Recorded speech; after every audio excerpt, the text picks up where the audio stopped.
이번 주 말씀 제목은 홀로 남은 야곱입니다. 홀로 남았다. 누구도 도와줄 수 없고 의지할 수 없는 상황이죠.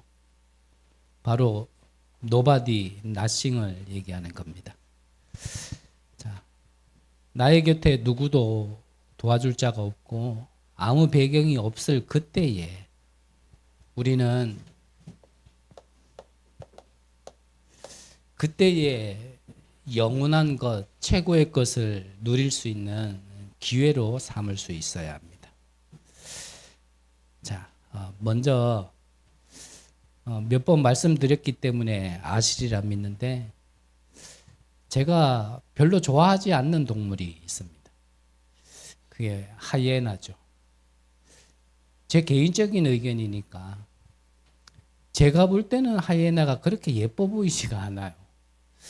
좀 뭔가 몸의 비율도 좀 뭔가 좀 이상하고 한 3분의 2는 몸인데 3분의 1은 목부터 머리예요. 근데 그 하이에나가 사실은 별로 힘이 없는 하이에나인 줄 알았는데 알고 봤더니 서열로 따지면 사자다움으로 힘이 세답니다. 그 악력이 얼마나 센지 코끼리뼈도 물면은 부서진다 할 만큼 힘이 있는 하이에나인데 이 습성이요. 자기가 얼마든지 사냥해서도 그 먹이를 찾을 수 있는데 꼭 자기보다도 힘이 약한 다른 동물이 사냥한 거를 뺏어 먹는 게 이 하이에나의 특성이라서 그 습성도 별로 저한테는 이뻐 보이지 않고 그 몸집도 저한테는 별로 이뻐 보이지 않습니다.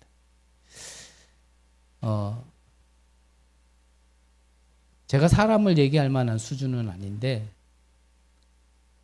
여러 조선시대의 왕 중에 제 눈에 보기에 별로 그렇게 좋아 보이지 않는 왕이 있는데 그 왕이 바로 선조입니다. 선조 때 참 많은 여러 가지 일들이 있었죠.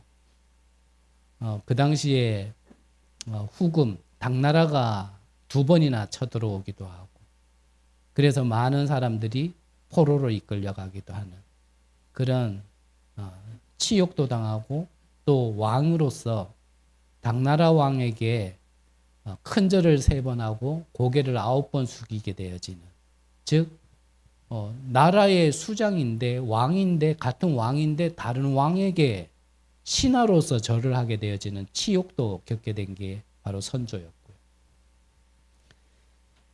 이 선조 때 또 터졌던 일이 우리가 잘 아는 임진왜란이 그때 있었죠.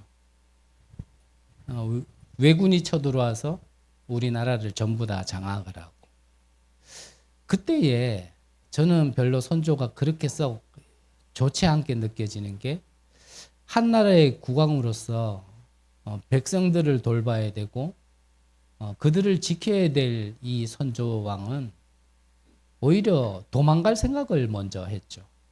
그러면서 세자로 세우고 싶지 않았던 아들을 세자로 세우면서까지 자기는 도망가고 이 세자에게 이 전쟁통에 있는 나라를 좀 다스리도록 이 조정을 떼어주는 일까지 해주면서 세자에게 모든 걸 맡기고 자기는 피난길에 올랐습니다. 그 세자가 그 전쟁통 속에 나이도 많지 않은데 백성들을 아우르고 그 어려운 시기를 많이 돌봤었죠.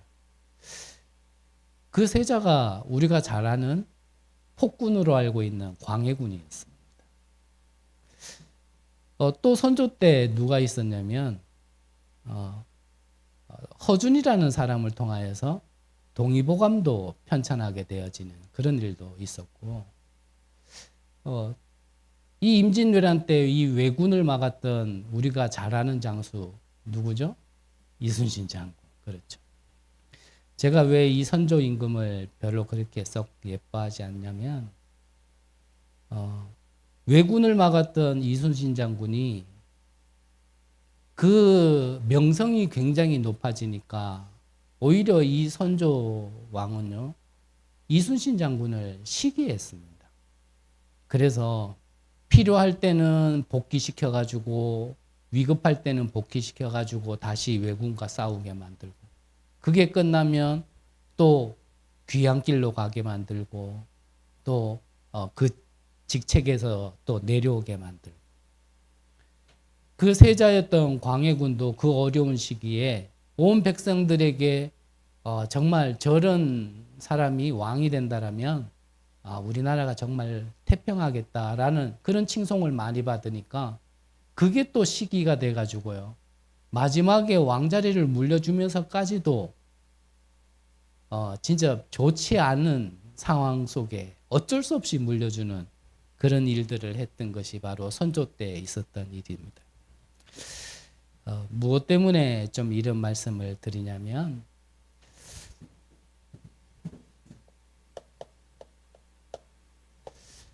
우리가요 한 해를 보내고 한 해를 또 맞이해야 되는 이 시점 또 우리는 단순하게 뭐 하나님을 믿어서 축복받자 이 정도의 사람이 아닌 정말 이 시대에 누구도 할 수 없는 일을 해야 되고 또 미래를 살려야 될 우리 후대들을 정말 돕고 섬기며 그들의 길을 열어줘야 될 우리들이라면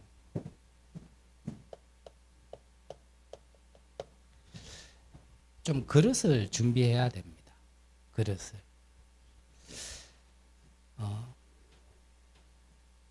우리가 그릇이 너무 작으면요. 하나님이 아무리 주고 싶어도 우리가 담을 수가 없습니다. 제가 동물을 얘기하고 한 임금을 얘기한 이유는 조금 뭐 오늘의 어떤 함께 나누고자 하는 메시지의 포인트가 있어서 그 부분만 좀 얘기를 했기 때문에 그럴 수도 있겠지만 결국은 말하고 싶었던 건 뭐냐면 그릇입니다. 거지도 일단은 깡통이 커야 많이 밥을 얻어먹는다는 말도 하셨잖아요. 우리가 그릇이 너무 작으면요. 하나님이 우리를 시대 살릴 전도자로 부르셨음에도 불구하고 그릇이 너무나 작으면 아무것도 담지를 못해요. 그래서 병뚜껑 얘기하셨잖아요. 콜라 병뚜껑에는요. 아무리 물을 담고 싶어도 담을 수가 없는 겁니다. 오히려 거기다가 담으려고요. 수도꼭지에 물 틀으면 담긴 것도 튀어나가요.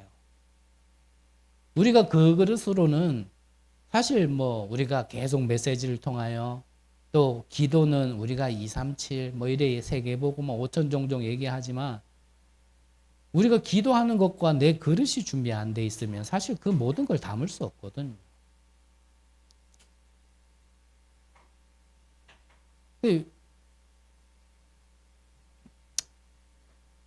우리가 그래요? 본론에서 좀 얘기를 하기로 하고 자 오늘 성경 본문의 인물은 야곱이라는 사람입니다.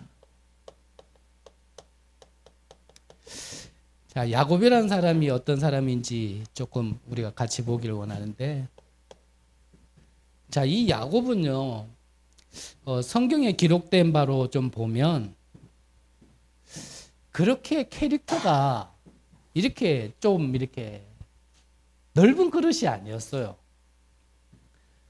타고난 성품이 자체가 좀 그릇이 작았던 사람입니다. 오히려 그 쌍둥이형에서는 진짜 이렇게 남자답고요. 막 털도 이렇게 남자처럼 부숙부숙 나고 하는 일도 보면은 사냥을 다니고 그 반면에 이 야곱은 엄마 옆에서 죽 끓이고 있고 그냥 봐도 사실 여러분들에게 딸이 있다라면 야곱에게 시집 보낼래 에서에게 시집 보낼래 그러면요 대부분 아마 에서에게 보내지 않을까 그런 생각이 들 만큼 좀 확연히 이 성품이 좀 많이 달랐습니다.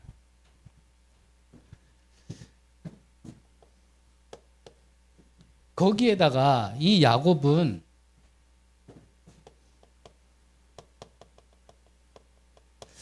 이 인본주의가 좀 강했던 사람이죠.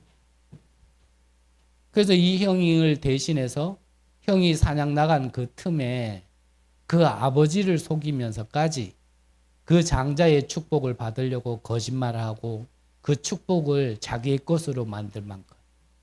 그러니까 뭐 하나님이 정하신 대로 인도하시는 대로 주권 속에 이게 아니라 그냥 자기의 생각대로 자기의 방법대로 그렇게 좀 인도받았던 사람이 그렇게 했던 사람이 바로 야곱이죠. 뭐 여러분들은 알지 모르겠지만 제 자신을 보면은 좀 그런 모습이 좀 많은 것 같아요. 우리 자신들이 정말 타고난 성품 자체가 또 타고난 버릇이 또 나는 아니다 그러고 나는 뭐 아니다라고 얼마든지 또 얘기할 수도 있겠지만 하나님을 믿는다 하지만 신본주의보다는 인본주의가 강한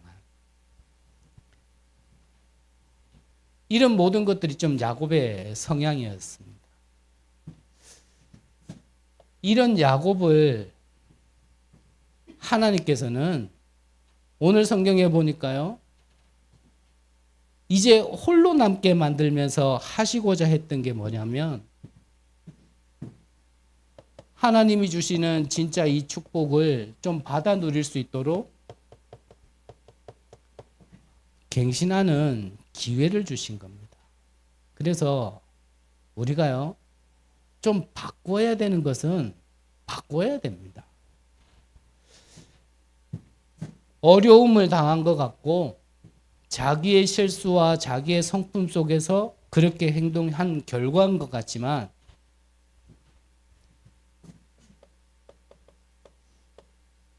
창세기 28장에 보면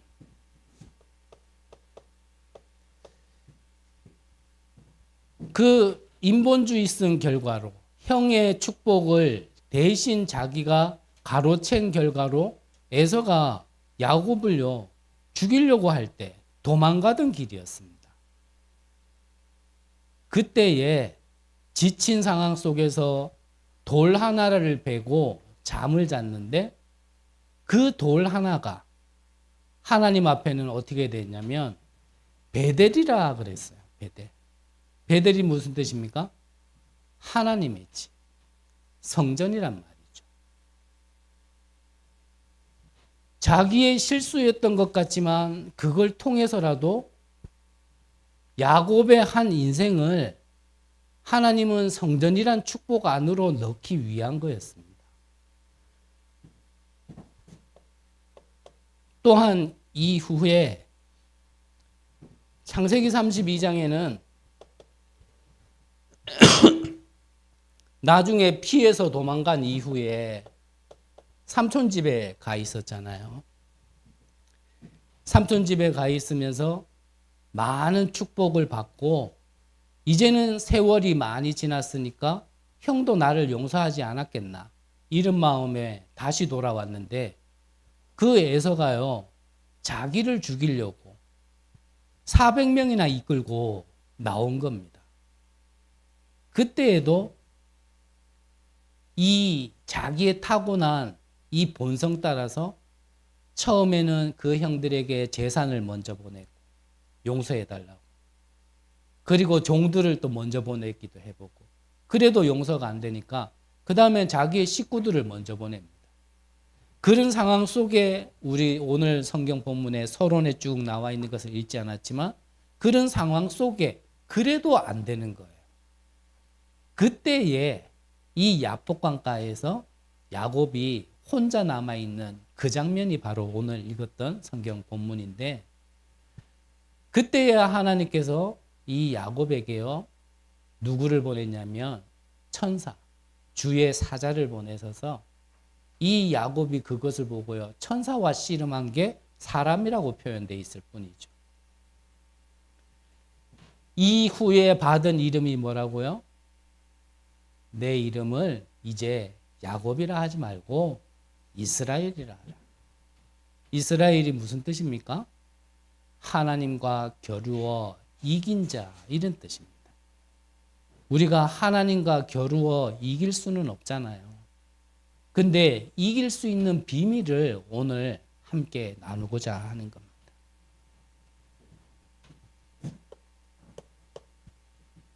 이 야곱이 자기의 것으로 타고난 것으로 자기의 생각대로 계획대로 다 해도 안 되는 그때에 정말 하나님 앞에 무릎을 꿇은 겁니다. 우리가 이렇게 저렇게 해봤을 때 안 되잖아요. 방법은 하나예요. 하나님의 계획은 하나입니다. 뭐 하라는 겁니까? 하나님 앞에 무릎 꿇으라는 겁니다. 하나님 앞에 무릎 꿇었을 그때에 하나님께서 앞서 말씀드린 것처럼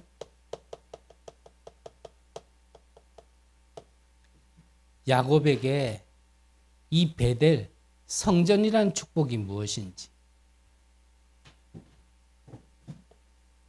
야복강가에서 주의 사자 이 보좌의 축복이 무엇인지, 그 결과로 절대 안 되어지는 우리 개인의 인생이 야곱이 아니라 이스라엘이라고 되어지는 한 인생의 과거, 오늘, 미래가요 완전히 바뀌는 전환점이 되어진 겁니다. 저와 여러분들 중에요 지금 어려움을 겪고 있는 사람들 분명히 계실 겁니다. 그 상황 속에 이렇게 해도 안 되고 저렇게 해도 안 되고, 한편으로는 이렇게 저렇게 해도 진짜 안 될 때는요 다른 거 없습니다. 하나님 앞으로 오라는 겁니다. 그때마다 자꾸 다른 방법을 찾고 다른 길을 자꾸 찾으면요 점점점 더 어려운 길로 가는 거예요. 히스기야 왕도요 자기 딴에는 믿음으로 섰습니다. 솔로몬 왕국 이후에 남북으로 분열되어진 왕 중에 믿음으로 섰는 왕이 없었는데 이 히스기야 왕만 정말 믿음으로 섰어요. 그러면서 자기가 섬기고 있던 나라에 더 이상 이제는 조공바치지 않겠다. 섬기지 않겠다. 오직 하나님, 오직 믿음, 말씀으로만 정말 서보겠다. 이거를 선포해 버렸어요. 근데 갖다나 작은 나라, 그것도 남북으로 나눠져 있는 그 조만한 나라가 그 당시에 강대국인 그 나라에 선포를 했으니 그 가만 놔두겠어요? 가만 놔둘 리가 없죠. 그때에 이 야곱이 했던 것처럼요 히스기야 왕이 자기도 급하니까 자기도 모르게 또 똑같이 한 겁니다. 그걸 달래보려고요 재물도 보내보고 달래고 얼레기도 해보고 근데 안 되는 거예요. 그때 히스기야 왕이 깨달았는 겁니다. 어떻게 했습니까? 성전에 가장 밑으로 내려갔어요. 거기에서 하나님 앞에 무릎 꿇고 간절히 기도한 겁니다. 그때 하나님께서 어떻게 하셨습니까? 주의 사자를 보내셔서 아수르 군사 18만 5천 명을 하룻밤에 송장으로 만들었다. 그게 보좌의 능력입니다. 우리가 아무리 해도 안 되어지는 것, 그 모든 것을 가능케 할 수 있는 게 바로 성삼위 하나님과 보좌의 능력이라는 것을 진짜 체험하게 하시려고 우리를 홀로 두기도 하고 어려움 속에 두기도 하고 문제 속에도 두기도 하는 거예요. 우리가 내 자신을 알고 솔직하게 고백하면 사실요 우리가 어려움을 당하지 않으면 하나님 안 찾습니다. 조금 배불러 보세요. 하나님이 어디 있습니까? 좋은 게 좋다고 그냥 이게 뭔지도 모르고 히히하하고 하면서 가지. 늘 말씀드렸지만 불신자에게 있는 문제는요 재앙입니다. 하지만 우리가 구원받은 하나님의 백성이라면 그 문제는요 축복의 기회인 겁니다. 그것을 내가 믿지 않고 인정하지 않는다라면 우리는 하나님의 말씀과 맞지 않고 더 나아가서 우리가 찬양하는 대부분은 노래지 찬양 아닙니다. 저와 여러분들이 가장 어려울 때, 누구도 나를 도와줄 수 없고 어떤 것도 나의 배경이 되어지지 않을 때, 성삼위 하나님이 나의 도움이 되어지고 상성이 되어지고 방패가 되어지는 그 축복의 기회 삼으시기를 바라고요. 다른 어떤 배경이 나의 배경이 진짜 배경이 아니라 이 보좌의 배경이 나의 배경임을 체험하고, 그리하여 나의 각인 뿌리 체질이 바뀔 수 있는 기회로 삼기를 간절히 기도합니다. 그래서 늘 말씀드리는 거예요. 왜 예배가 중요합니까? 야곱의 응답의 시작은 베델이었습니다. 이 예배를 통하여서 사람의 말을 듣는 게 아니라 우리는 영원히 서 있을, 또 영원히 성취되어 있을 하나님의 말씀을 나의 언약으로 붙드는 시간입니다. 사람이 말을 잘했냐 못했냐가 아닙니다. 누가 전했냐 안 전했냐가 아니에요. 지난주에 본부 강단에서 목사님이 일정 때문에 다른 분들이 1부, 2부 예배 섰잖아요. 그분들이 시간이 많아서 또 할 메시지가 없어서 시간 때우려고 그 말씀을 하신 게 아니잖아요. 1부에 서셨던 목사님이 뭐부터 부탁하셨어요? 여러분들의 레이저 광선을 좀 줄여달라. 그러면서 지금까지는 좋은 거 많이 드셨으니까 오늘은 뭐라고요? 죽 먹는다 생각해라. 2부에 서신 분은 뭐라 그래요? 1부가 죽이면 2부는 숭늉이다. 이 말이 뭐냐면요. 우리 다락방 안에 말씀, 언약 그러지만 우리 안에 알게 모르게요. 사람 따라서요. 메시지를 판다. 옛날에는 똑같은 일들이 많았어요. 핵심에 당연히 유 목사님이 서셔야 되는데 다른 목사님이 서셨어요. 다른 목사님이 서시면서 첫 마디가 뭐였는 줄 압니까? 죄송합니다 그러더라고요. 왜냐? 유 목사님 나올 줄 알았는데 자기가 나오니까. 죄송합니다. 그 죄송할 일이 아닌데 왜 죄송할 겁니까?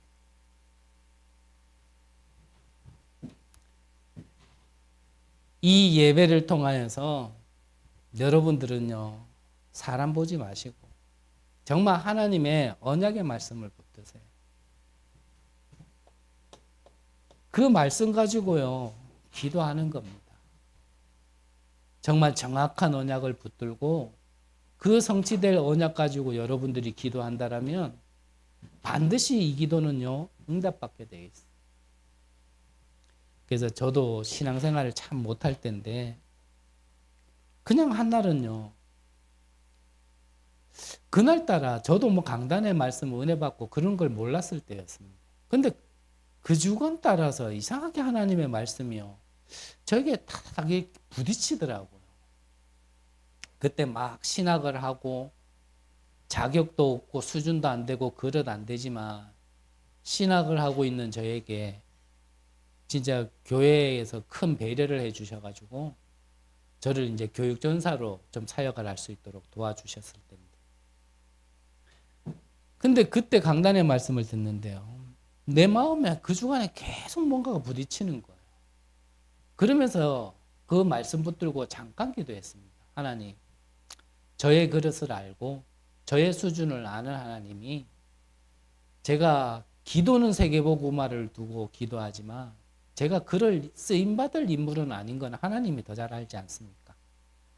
제가 세계복음화는 못하더라도 내가 맡은 파트 분야는 좀 할 수 있도록, 복음화할 수 있도록 하나님이 좀 제 기도에 응답 주시면 안 되겠냐.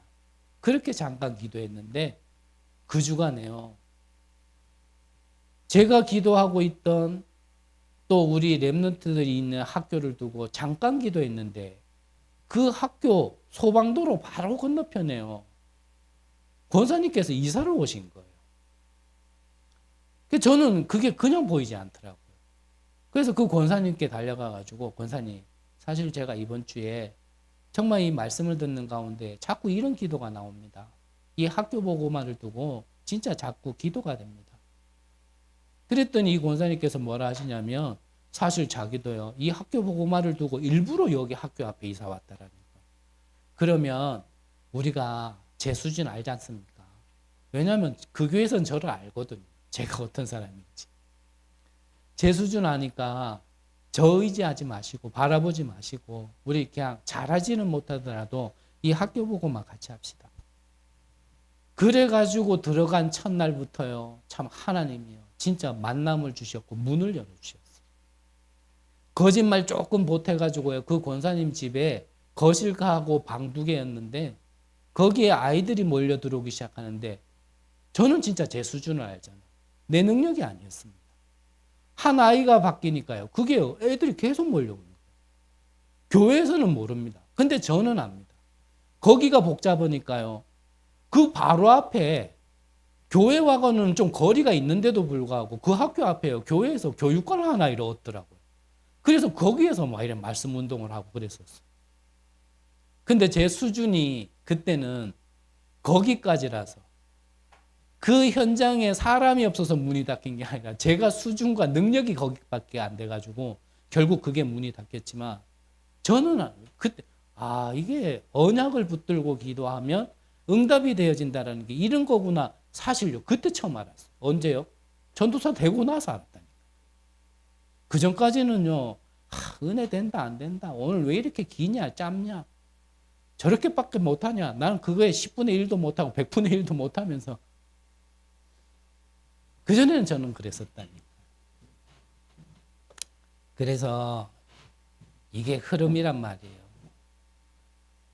흐름. 영적인 흐름이에요. 그 강단의 말씀, 그때 주신 목사님의 말씀이 아니어서가 아니라 사실 나의 흐름이 그랬단 말이에요. 나의 흐름이 그 성취될 말씀을 내가 받아들일 수 없는 상태와 흐름 속에 있었는 겁니다. 그런 가운데 아무리 시간 보낸다고 됩니까? 그게 바뀌지 않았는데 제가 다른 교회 훈련 받는다고 간다 한들 내가 안 줄 수 있겠습니까?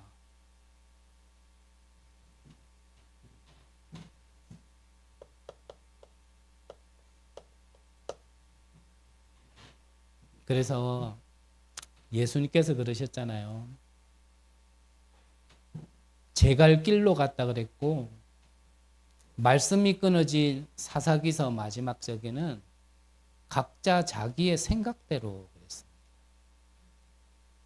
자기의 생각이 나쁘다 좋다는 저는 말할 수준은 아니고 중요한 거는 말씀과 상관이 없고 하나님과 맞지 않다라는 거는 얘기하고 싶습니다.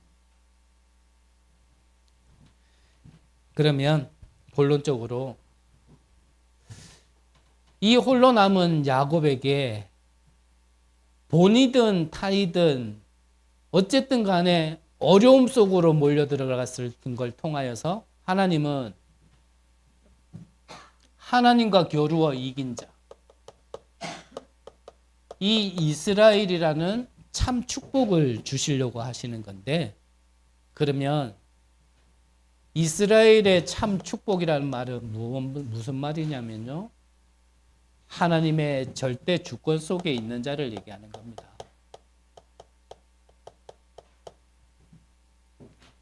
아브라함에게 일어났던 일, 이삭에게 일어났던 일, 야곱과 요셉에게 일어났던 모든 일은 하나님의 주권 속에 있는 겁니다. 하나님의 주권 속에서 우리가요, 응답된다 안 된다 그거 많이 얘기할 필요 없습니다. 응답 주면은 신앙생활하고 응답 안 주면은 우리가 신앙생활 안 할 겁니까? 내게 응답이 있으면 예수가 그리스도고 내게 응답이 없으면 예수가 그리스도 아닙니까? 내가 응답 받으니까 나는 복음이고 나는 응답 없으니까 복음 아닙니까? 내가 뭔가 되어지고 문이 열리니까 흐름 타고 있는 거고, 문이 안 열리면 흐름 안 타고 있는 겁니까? 일부 맞는 말도 있고 우리가 많이 생각하면서 참고해야 될 말도 있지만요. 그렇게 기준 삼으면 율법과 복음은요 차이가 없습니다. 우리가 십계명도 내가 율법의 눈으로 보느냐 복음의 눈으로 보느냐에 따라서요 똑같은 십계명이라도 다릅니다. 하나님께서 절대 권력을 가지시고 모든 것을 통치하시는 걸 우리가 진짜 믿으면서 내게 일어나는 모든 일들을 보는 것과 그 모든 것, 통치를 벗어나서 하나님의 어떠한 일어나는 일들을 보는 것과는요, 해석이 달라질 수밖에 없습니다. 내게 응답 주시는 것도 하나님이시고요, 응답 안 주시는 것도 하나님입니다. 우리가 하나님의 주권을 믿는다라면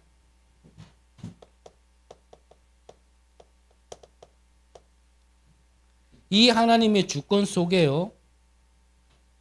야곱을 선택한 것은 하나님이십니다.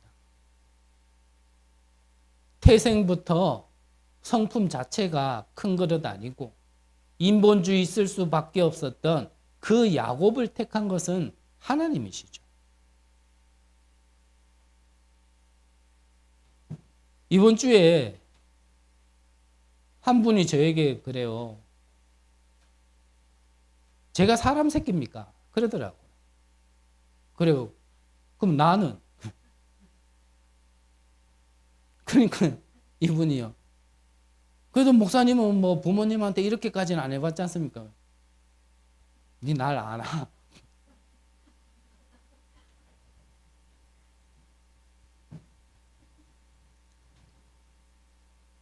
맞습니다. 어찌 보면 영적인 존재인 우리가 영이 죽었다라는 건 사람 새끼 아닙니다. 그건 짐승이죠. 그런데 하나님은 그런 우리를 살리셔서 이런 야곱을 부르셔서 하시고자 하는 일이 있는 건데 그것까지 못 보니까 그렇게 말이 나올 수밖에 없는 거예요. 분명히 이분이요. 그리스도를 영접하고 나서 저한테 얘기했거든요. 다시는 내 생각대로 안 하고 하나님 뜻대로 살겠습니다. 그랬거든요. 근데 저는 알아요. 그거는 그냥 하는 말이라는 거. 인간이 그래 쉽게 안 바뀌어요. 정말 내가 그리스도를 통하여 어떻게 바뀐지를 모른다라면 바뀌고도요 계속 이전 것으로 살아가는 겁니다. 하나님께서 그런 야곱을 몰랐겠습니까? 아시고 불렀습니다. 내가 이런 인간이라는 거 모르고 불렀겠습니까? 아시고 불렀습니다. 내 옆에 있는 사람 그런 사람인 줄 모르고 불렀습니까? 아니라니까요. 하나님 알고 불렀다니까요. 그래서 뭐라 그럽니까? 미리 약속하신 겁니다. 큰 자가 어린 자를 섬기게 될 것이다. 미리 하나님은요 알고 부르셨고요 계획 속에 부르신 거예요. 그게 하나님 주권이라니까요.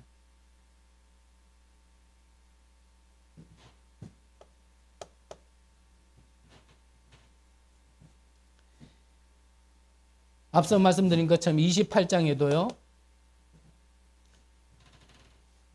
어려움을 당했을 그때에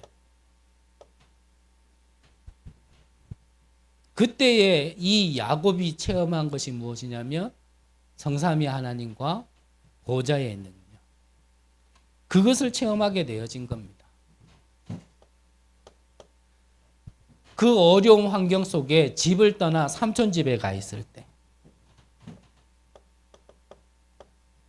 그때요 이 양이 자꾸 태어나는데 이 재산 문제 때문에 갈등이 있었는 겁니다. 그래서 오히려 이 양이 태어나서 점이 없고 무늬가 없이 깨끗한 건 그러면 삼촌 거 해라. 대신 좀 지저분해 보이는 점이 있고 뭔가 무늬가 있는, 그 당시는 그걸 흠이라 생각을 했거든요. 안 좋은 거라 생각했단 말이에요. 그거는 그럼 내가 할게. 이래 됐는데 하나님은 어떻게 하셨어요? 이게 양이 태어나면 태어나는 것마다 깨끗한 게 태어나는 게 아니라 오히려요, 깨끗한 놈보다는 지저분한 놈이 더 많이 태어나는 거예요. 그런데 유전학적으로 보면요, 깨끗한 게 태어날 확률보다 좀 점 있고 무늬가 있는 양이 태어날 확률이 더 많다네요. 오히려 야곱이 양보를 했는데도 하나님은요, 경제의 축복을 야곱에게 더 주셨습니다. 우리에게 축복 주시는 것도요, 하나님의 절대 주권 속에 있습니다. 너무 응답받으려고 바락바락 안 하셔도 돼요. 너무 애쓰지 않으셔도 돼요. 나를 죽이는 것도 살리는 것도 하나님의 주권 속에 있는 겁니다. 제가 아직까지 많은 나이는 아니지만 제가 요즘에 좀 철이 진짜 드는 것 같아요. 들었다가 아니고 들어가는 것 같아요. 앞전에도 말씀드렸잖아요. 이게 뭐 성경에 있는 얘기는 아니지만 물은 물이고 산은 산이다 하는데 옛날에는 그 말이 무슨 말인지 몰랐어요. 물은 물이고 산은 산이 내가 애쓴다고 되는 게 아니더라고요. 열심히 한다고 되는 게 아니더라고요. 막 언약 붙들고 하나님 좋습니다. 세계 보고 막 그냥 되는 게 아니더라고요. 모르겠습니다만 이 말이 이해가 안 되시는 분들은 아마 철이 좀 드셔야 될 것 같아요. 죄송한 표현이죠. 참 이스라엘이라는 말은 뭐냐면요,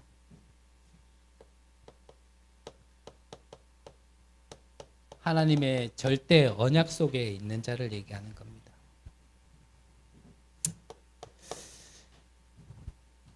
(32장 12절에) 보면 하나님께서 말씀하시는 겁니다. 내가 내게 은혜를 베풀어서 내 씨를 저 바다의 모래알과 같이 많게 하겠다. 이게 하나님이 주신 언약입니다.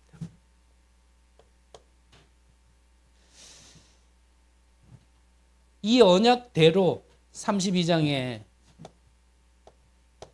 이 12절 앞절에 보면은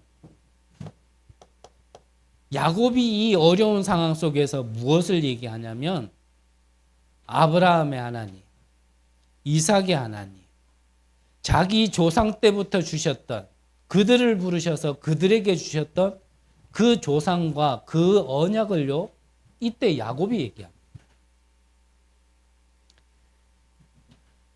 이 언약 이후에, 그 이후에 오늘 본문에 읽었던 것처럼요, 25절에 보니까 내 이름을 이제 야곱이라 하지 말고 이스라엘이라 하라. 이스라엘이 무슨 뜻이라고요? 하나님과 겨루어 이긴 자. 우리가 하나님과 싸우면 이길 수 있습니까? 그 말이 아니에요. 하나님의 뜻을 바꿀 수 있는 하나의 약속이 있습니다. 그게 바로 언약입니다. 아브라함이 소돔과 고모라로 그 보기 좋은 걸 선택해서 간 롯을 구하기 위하여서 아브라함도요, 하나님께 말씀을 드렸을 때 하나님께 고했던 게 뭐냐면, 들고 나왔던 게 바로 이 언약이었습니다. 하나님, 저 고모라를 멸망시키는 데에 저기에 의인 10명이 있으면 멸하겠습니까? 멸하지 않겠다. 마지막에는 의인 1명이 있으면 그러면 저기를 멸하겠습니까? 멸하지 않겠다. 그런데 그 소돔과 고모라에는 그 의인이 1명이 없어서 멸한 명이거든요. 아브라함이 뭘 얘기했냐면 하나님께서 이 언약 가진 자는 절대 망할 수 없게 하겠다라는 게 하나님이 주신 언약이었거든요. 그것을 다시 들고 나온 거예요. 출애굽 시절에 모세도 마찬가지입니다. 이스라엘 백성들이 문제만 생기면 불신앙하고 염려하고 걱정하고 이럴 때 하나님이 이들을 다 쓸어버리려고 할 때 모세가요 하나님께 얘기했던 게 바로 이 언약입니다.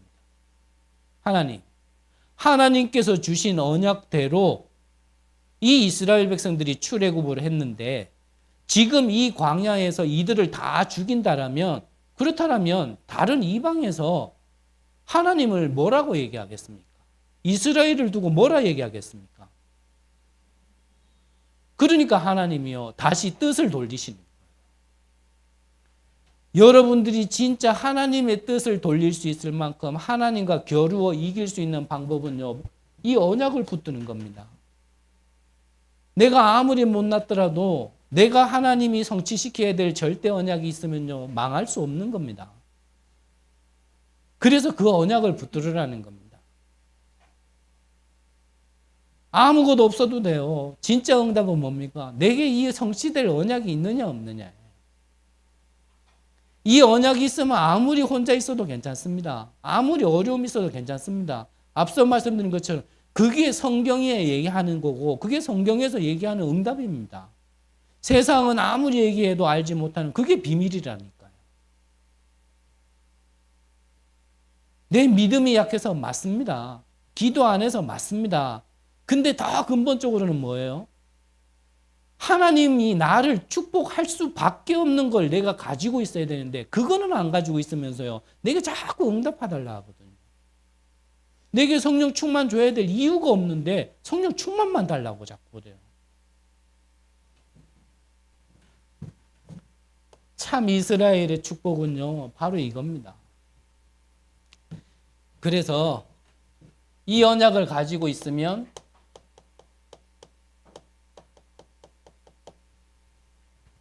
절대 언약의 응답을 받게 되어지는 거죠. 그래서 이 절대 응답이라는 건 다른 응답이 아니고요.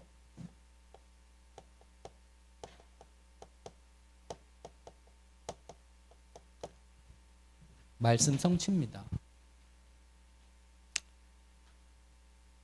좀 듣기 싫고 은혜되지 않는 말씀이라 할지라도요. 여러분들은 늘 말씀드렸지만 이 말씀을 통하여서 여러분들이 응답받을 이 말씀을 꼭 언약으로 붙이셔야 되고 바쁘시고 피곤하고 또 두 번 들을 만한 가치 없는 메시지라는 것은 알겠지만 여러분들이 그 언약을 붙들고 기도할 때요. 여러분들의 가장 큰 응답은 이 말씀 성취예요. 어디 가서도 여러분들의 삶 속에 발걸음 속에 이 말씀이 성취되어진다면 그것보다 더 큰 응답은 없습니다.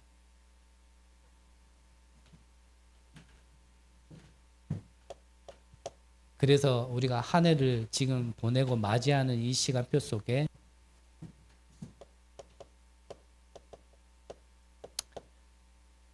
저에게 진짜 응답은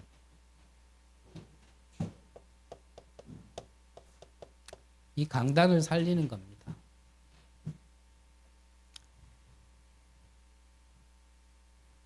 그래서 참 여러 가지 생각도 많이 들고요. 진짜 우리가 이 그릇을 두고 제가 먼저 이 좀 갱신해야 될 부분에 있어서도 참 많은 생각이 드는데 일단은 뭐 용서와 양해를 구하는 것도 뭐 하루 이틀이지 더 이상 뭐 죄송해서라도 그런 말씀은 못 드리겠지만 그냥 제 시간표가 뭐 지금은 그래요.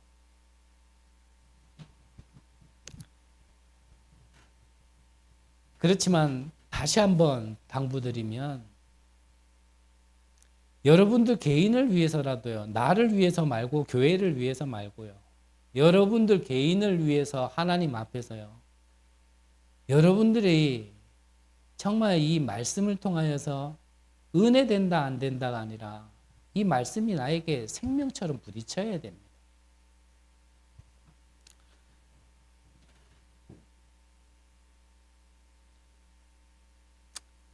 잔소리 같은 한마디만 한다면 결국은요, 이 말씀이 안 들려서 힘든 거고요.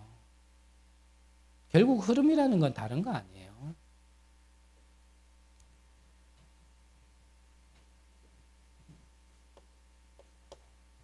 예배 마치자마자 내가 할 일 많고, 예배 마치자마자 내가 들어야 될, 기다리고 있고, 그렇게 가슴 뛰는 그 메시지를 들어야 될 그런 마음으로 지금 여기 앉아 있으면 지금 말씀 안 들립니다.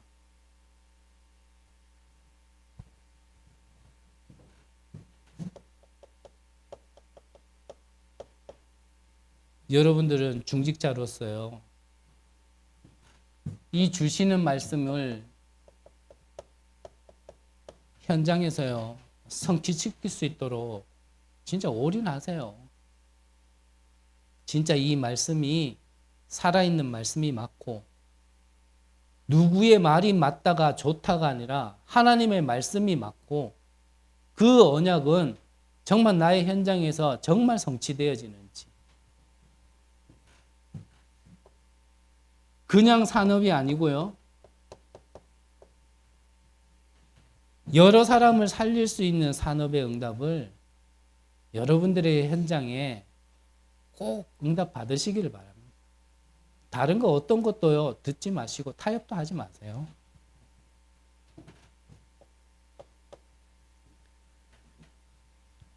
그러면서 우리 후대 렘넌트들은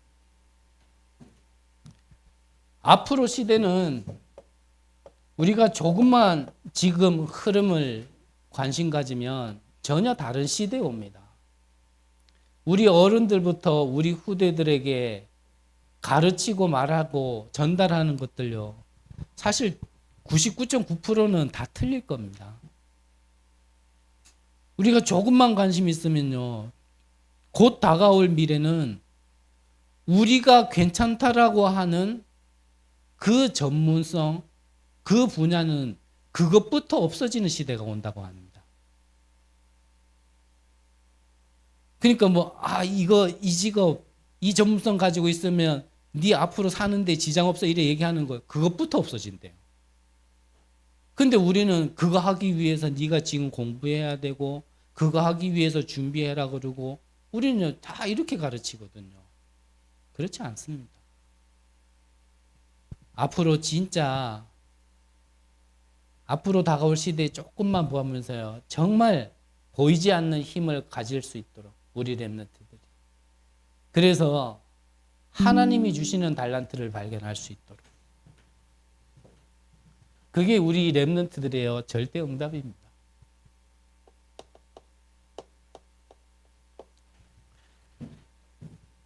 결론적으로 앞서 말씀드린 것처럼 우리는 모든 것을 기회로 또 갱신할 수 있어야 합니다.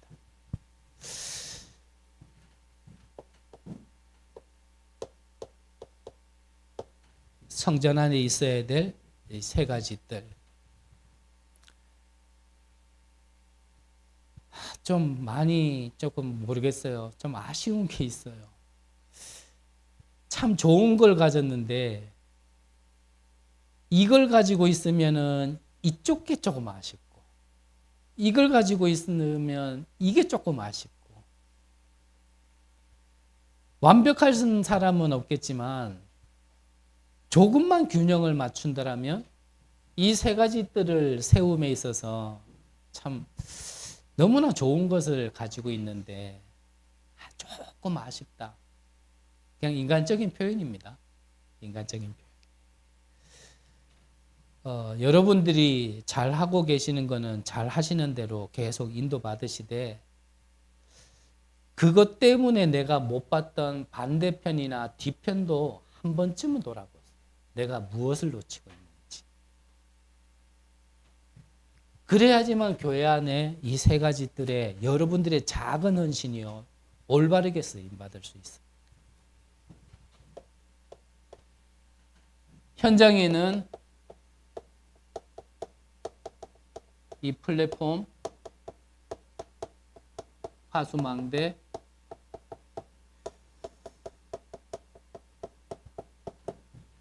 이 안테나로서 여러분들이 쓰임받을 수 있도록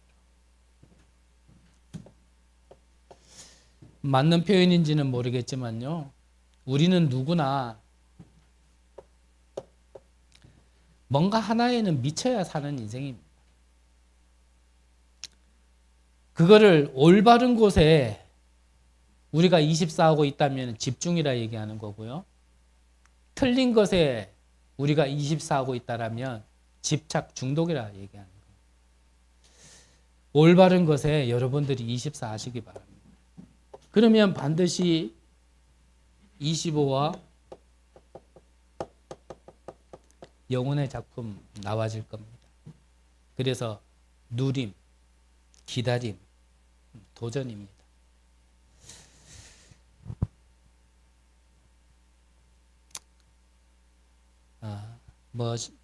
우리는 숫자가 바뀐다고 해서 특별한 거는 아니지만 그래도 한 해를 보내고 맞이해야 되는 시점은 조금 의미가 다르겠죠. 올해보다는 하나님이 내년에 주실 응답을 미리 내다보시면서 저도 여러분들도 좀 더 넓은 것을, 더 큰 것을 바라보며 준비하는 귀중한 시간 되시기를 간절히 기도합니다. 기도하겠습니다. 하나님, 감사함을 드립니다. 야곱과 같았던 우리 인생을 237과 5천 종족, 우리의 후대들을 섬길 수 있는 자로 불러주심을 감사를 드립니다.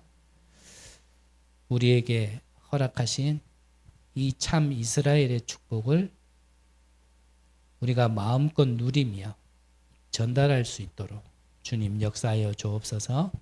살아계신 예수 그리스도의 이름으로 기도드립니다. 아멘.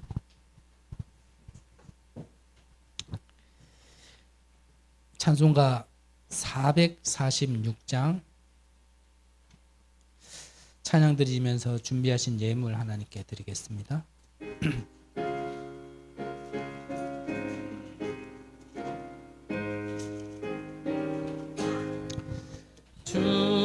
춤성 외에는 참 기쁨 없도다. 날 사랑하신 주 늘 계시옵소서. 기쁘고 기쁘도다. 항상 기쁘도다. 나 주께 왔사오니 복 주옵소서. 나 주께 왔으니 복 주시옵소서. 주 함께 계시면 큰 시험이 이기네. 기쁘고 기쁘도다.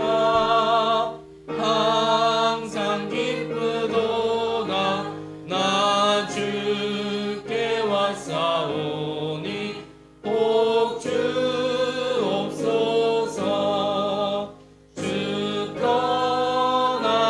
떠나가시며 내 생명 헛되네. 기쁘나 슬플 때 늘 계시옵소서. 기쁘고 기쁘도다. 항상 기쁘도다. 나 주께 왔사오니 복 주옵소서. 그 귀한 언약을 이루어 주시고 주 명령 따를 때 늘 계시옵소서.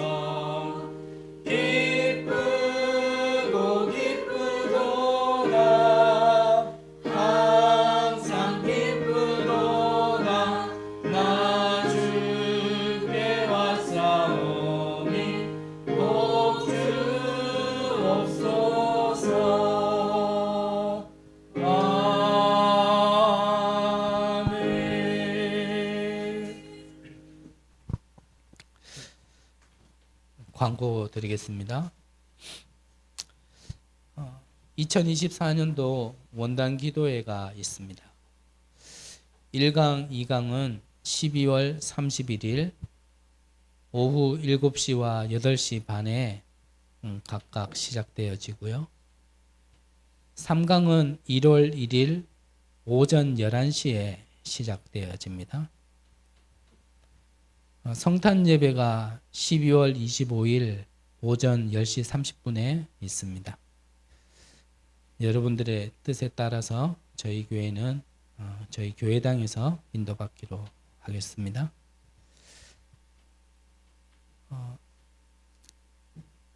나머지는 여러분들이 좀 참고하시고 겨울 시즌에 제가 오타를 적었네요. 여름 수련회라 해놨네요. 렘넌트 수련회가 있습니다. 유아, 유치, 청소년, 대학생. 그래서 여러분들과 관계된 우리 렘넌트들에게 전달해서 같이 인도받을 수 있도록 안내해 주시면 감사하겠습니다. 오늘 이번 달까지는 여러분들에게 다시 한번 죄송스럽고 양해를 부탁드리는데 2부 예배를 좀 영상으로 예배드렸으면 합니다. 이번 달까지는 마음에 안 드시면 얘기하시고요. 자, 다른 광고는 없고 다음 주쯤에 여러분들 내년에 뭐 다시 재직 임명이나 이런 여러 가지 부분에 있어서 좀 임명을 하는 부분을 잠깐 함께 나누도록 하겠습니다.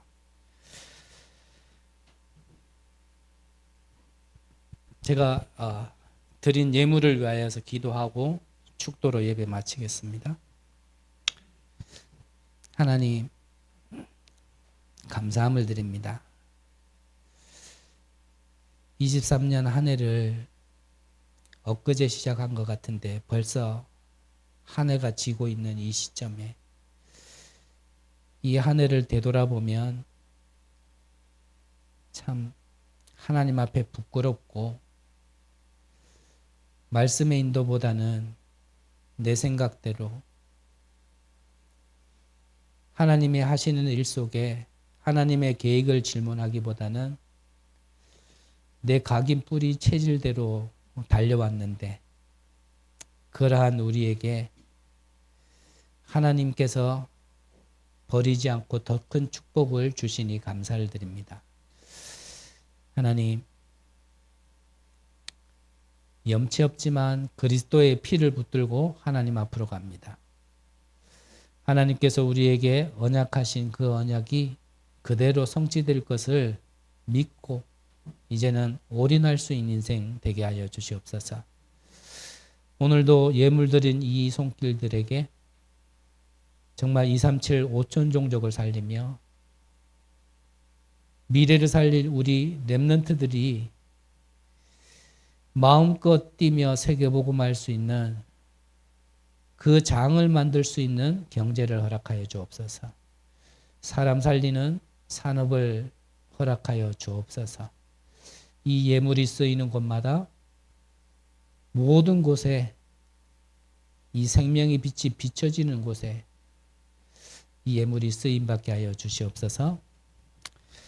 지금은 우리 주 예수 그리스도의 은혜와 하나님의 무한하신 사랑하심과 성령 하나님의 교통, 역사, 인도하심이 아무리 어려움을 당하더라도 하나님의 절대 주권과 언약과 응답받을 귀한 우리 성도님들 머리 위에 또한 우리 렘넌트들 머리 위에 237과 5천 종족 남은 자 머리 위에 지금으로부터 영원토록 함께 있을지어다. 아멘.